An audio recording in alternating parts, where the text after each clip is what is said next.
let's talk about something most IVF patients find incredibly painful when an IVF cycle fails. Why does an IVF failure feel so devastating?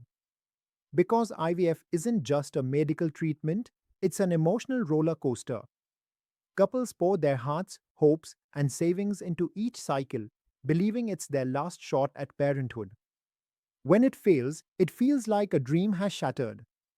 What makes it worse is that many clinics overpromise and underdeliver. They throw around numbers like, you have a 90% chance of success, without any scientific basis.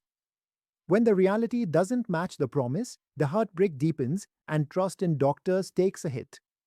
So, why do IVF cycles fail in the first place? There's rarely one single reason.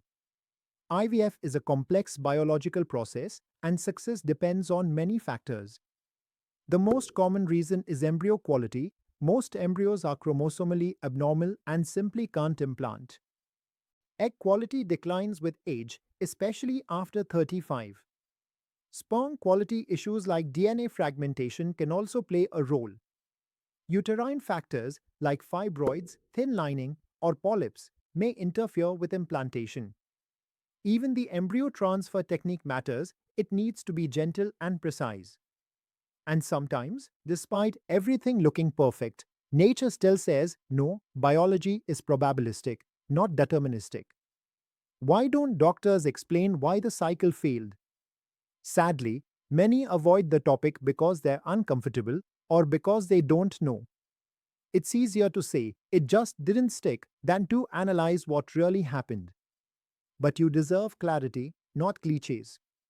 Why are patients scared to get a second opinion? Because once bitten, twice shy. After being emotionally and financially drained, couples lose trust. But remember, getting a second opinion isn't betrayal, it's self protection. Medicine is about probabilities, not certainties, and a fresh perspective can reveal what your first clinic missed. That's exactly why we created the free failed IVF assessment tool at drmalpani.com/failed IVF assessment. It helps you analyze your IVF journey step by step. Were your embryos good quality? Was your uterine lining optimal? Was the transfer done under ultrasound guidance? Were your hormone levels monitored properly?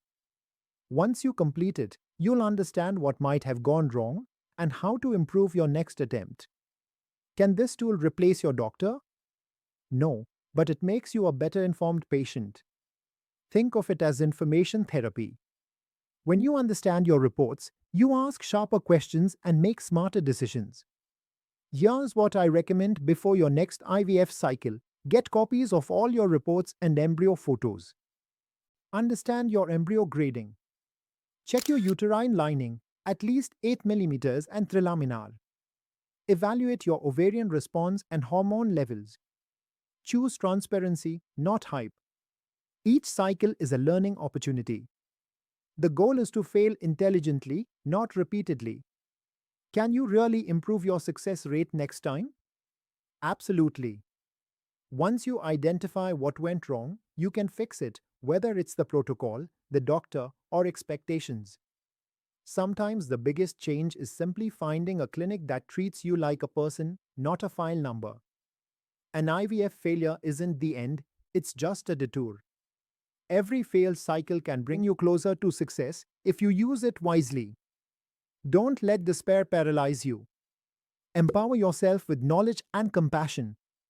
Start with the free IVF failure assessment tool.